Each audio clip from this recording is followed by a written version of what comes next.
नमस्कार, मी भाग्यश्री. माझा आवाजमध्ये आपलं स्वागत आहे. नमस्कार, आपण पाहत आहात माझा आवाज न्यूज चॅनेल. नागेश्वर मित्रमंडळ आकुर्डी गावठाण यांनी ऐतिहासिक पावनखिंड हा चित्तथरारक देखावा सादर केला आहे. देखावा पाहताना अंगावर शहारे येतात असा प्रेक्षकांचा अनुभव आहे. सुंदर कथा, लेखन आणि देखावा सादर करणाऱ्या कलाकारांनी उत्तम प्रदर्शन केलं आहे. पाहूया हा देखावा. माझा आवाज न्यूज चॅनेल. नमस्कार, मी सत्यवान तुकाराम वायकर. माझ्या मंडळाचं नाव नागेश्वर मित्रमंडळ आकुर्डी गावठाण. वर्ष 45वे. या वर्षी पावनखिंड हा जिवंत देखावा केलेला आहे. मंडळ दरवर्षी 15 ऑगस्ट, 26 जानेवारी, गणेश जयंती, पालखीमध्ये अन्नदान व डॉक्टरचा प्रथम उपचाराचा शिबिर भरवित आहे. मंडळामार्फत महाशिवरात्र तसेच गोरगरिबांना अन्नदान, झाडे वृक्षारोपण लावणे व महाशिवरात्रीमध्ये अन्नदान करणे हे मंडळातर्फे वर्षभर कार्यक्रम राबवले जातात. या वर्षी मंडळ पावनखिंड हा जिवंत देखावा सादर केलेला आहे. याला आमच्या मंडळाला दरवर्षी भरभरून लोकांचा प्रतिसाद असतो व गेल्या वर्षी आम्ही शिवरायांचे 8वे रूप आणि शिवरायांचा 8वा प्रताप या डेकोरेशनला आम्हाला श्रीमंत दगडूशेठ हलवाई गणपती ट्रस्टतर्फे अ प्रभागमधून प्रथम क्रमांक मिळाला. त्याबद्दल आम्ही मंडळ त्यांचे शतशः आभारी आहे.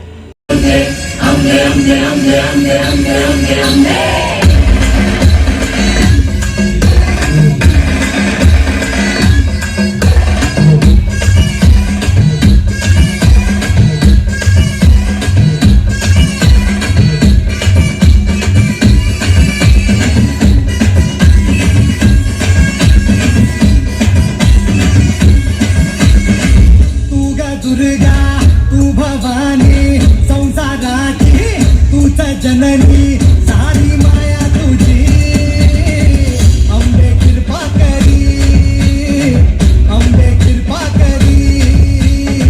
तू ग दुर्गा, तू भवानी, सारी माया तुझी, अंबे कृपा करी, अंबे कृपा करी.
चंपाषष्ठीचा दिवस होता. प्रतापगडच्या पायथ्याशी प्रत्येक मावळा झुंज देत होता. आणि तेवढ्यात छत्रपती शिवरायांनी त्या अफजल्याचा कोथळा बाहेर काढला. अफजल खान जागीच ठार झाला आणि प्रतापगड काबीज करण्यात आला. तत्पासून करवीर पावेतो मराठी जाळ पेटला आणि हे मराठी वादळ निघालं विजापूरच्या दिशेने. सातारा, खटाव, माळणी, आष्टी, वडगाव, वेळापूर, कराड, पाली, नेरळे, कविटी, कोळी या मार्गाने करवीर पोहोचलं आणि आदिलशहाचा लाडका पन्हाळा काबीज करण्यात आला. तशी स्वराज्यात 5 पटीनं भर पडली.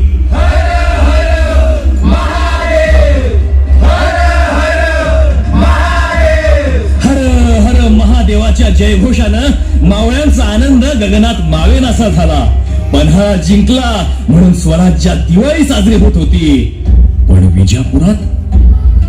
विजापुरात मात्र बडी बेगमचे काळे मनसुबे तयार होत होते. सिद्धी जोहरला पन्हाळगडावर धाडला गेला.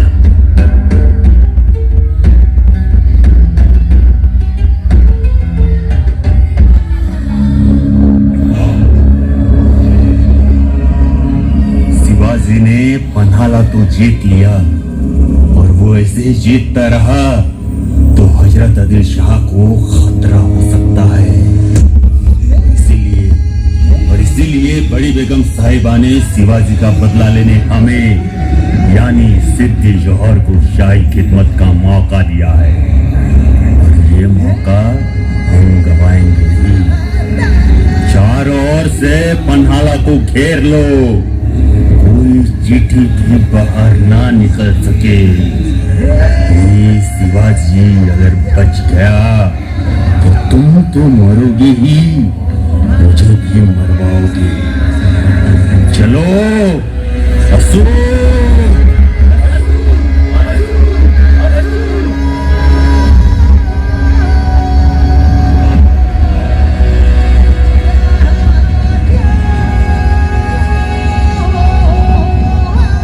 या देवी सर्वभूतेषु शक्तिरूपेण संस्थिता.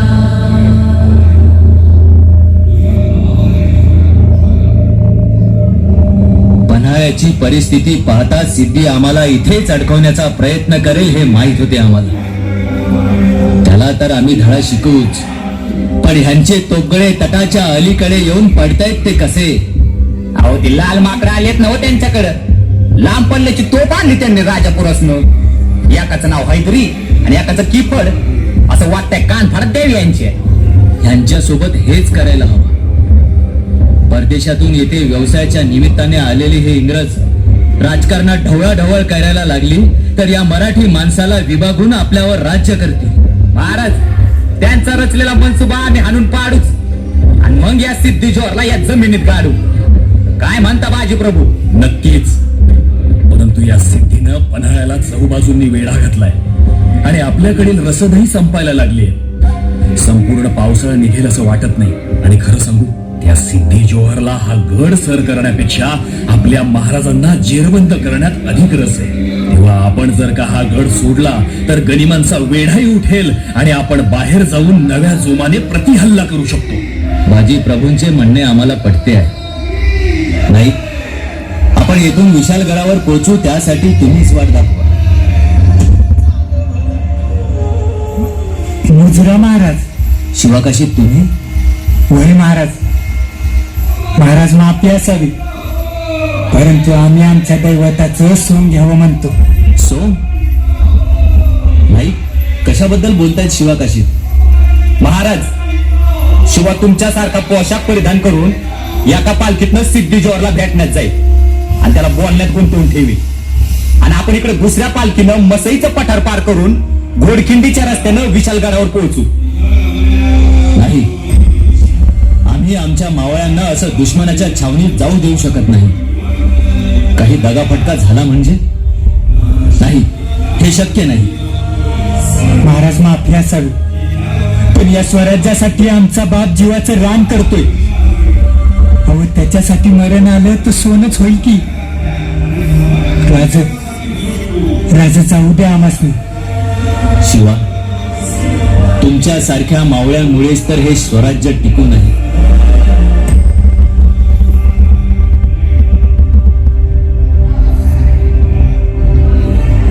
काळजी घ्या.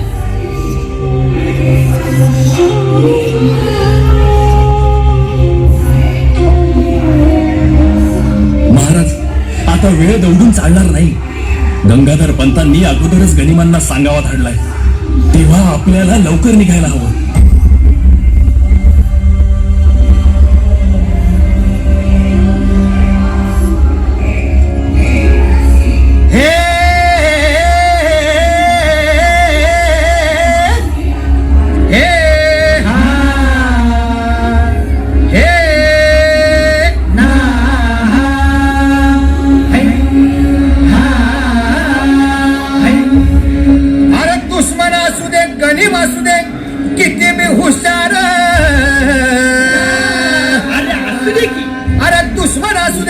गणी वासुदे किती बी हुशार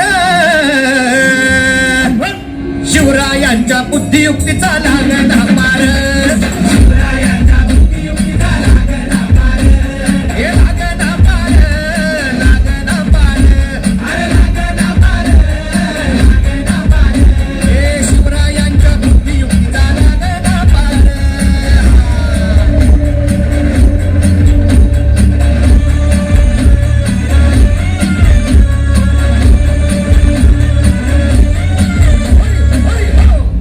काही सांगता नाही अरे मग काय गड्या हो त्यो बसला हाय ना गणिम येडा मांडून आलंय आणि मुघलांनी नजर वाकडी मग राजानं काय केलं ऐकलं महाराज राजांनी आता युगत काय मांडली अरे युगत मांडली युगत मांडली युगत मांडली युगत मांडली युगत मांडली अरे युगत मांडली राजन युगत मांडली युगत मांडली युगत मांडली बघा बघा युगत मांडली राजांनी आता युगत मांडली शिवरायांनी युगत मांडली महाराजांनी युगत मांडली अशी ही युगत मांडली पंताची जुबान झाली शिवडीच्या ठेम्यात पंततोची भेन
राजा साहब आइए, आपको आने में कोई तकलीफ तो नहीं हुई? आम्हाला आणि तकलीफ अरे सिंहाच्या जबड्यात हात घालून दात मोजणारी अवलाद आहे. आप तो बुरा मान गए राजा साहब. कहाँ है शिवाजी? ये रहे. ये शिवाजी नहीं है. उसे हमने देखा है, जिसे देखते ही रूह कांपने लगती है, जिसकी नजरों में ही अंगार भरा हो. नहीं, ये शिवाजी नहीं, उसका कोई हम शक्ल है. जौहर साहब, शिवाजी ने दगा किया है हमसे, दगा.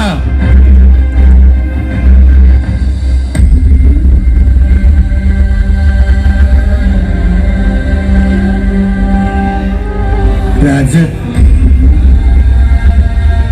शेवटचा मुजरा राज.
यायला लागलाय.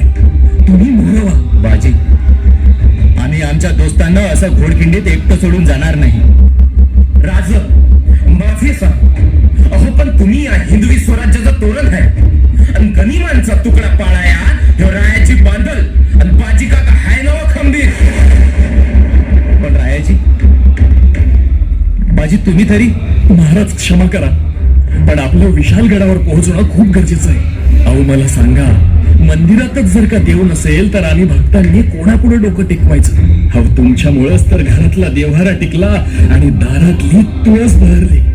राज, अहो आमच्यासारखे लाख मेले तरी चालतील, पण तुमच्यासारखा लाखांचा पोशिंदा हा जगलाच पाहिजे. तुम्ही विशालगडावर पोहोचताच तोफांचे 5 बार द्या. तोपर्यंत या घोडकिंडीत त्या गनिमांना नाही अडकवून ठेवलं तर नावाचा बाजी प्रभू नाही. यावरच आहे आपण पुन्हा भेटणार आहोत बाजी. जय भवानी भवानी भवानी. भोसला महाराज, हर हर महादेव.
महाराजांना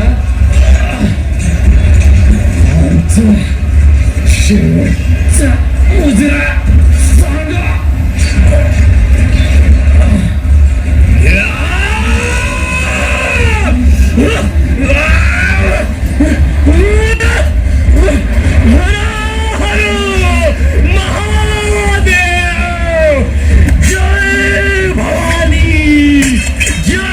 छत्रपती शिवाजी. तोफांचे बार सोडा, अरे तोफांचे बार सोडा. तिकडं आमचे बाजी घोडखिंड लढवत आहे. त्यांना सांगा आम्ही पोहोचू.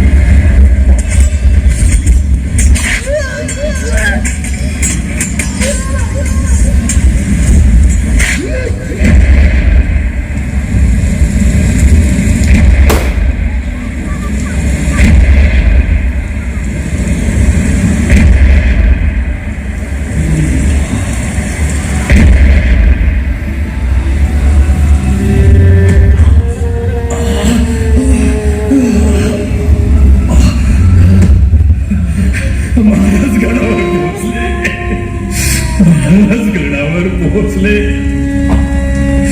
हे आई तुळजा भवानी, माझा राजा गडावर पोहोचला.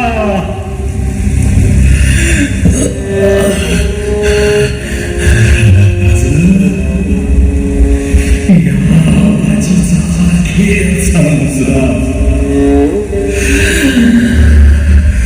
अखेरचा मुजरा.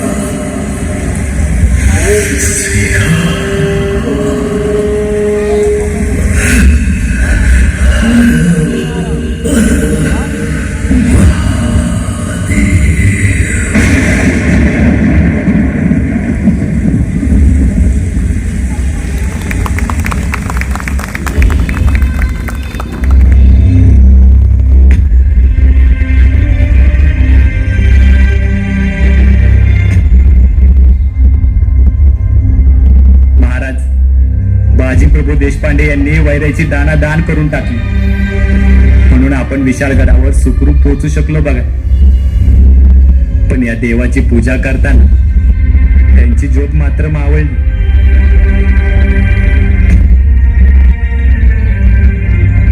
बाजी, तुमच्या सारख्या मावळ्यांच्या पराक्रमामुळेच तर या राज्याचं राज पण टिकून आहे. तुमच्यासारखे मावळे जर या स्वराज्याला लाभले नसते तर या हिंदवी स्वराज्याची गुढी उभारता आली नसती. 40 घाव अंगावर झेलून हसत हसत स्वराज्याच्या मातीत मिसळले गेला आणि या मराठ्यांच्या स्वराज्याला पावन करून गेला, पावन खिंड घडवून गेला.